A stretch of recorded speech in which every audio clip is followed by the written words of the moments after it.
You are looking at Julian's pronunciation guide, where we look at how to pronounce better some of the most mispronounced words in the world, like this other curious word. But how do you say what you're looking for today?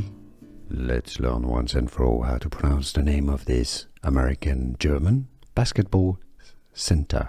If you want to learn more names from the NBA that are confusing and many get wrong, stay tuned. I've got many more videos for you at the end of this one. Oklahoma City Thunder, Isaiah Hartenstein, Hartenstein, not Hartenstein or Hartenstein, because he's German. Isaiah Hartenstein or Hartenstein.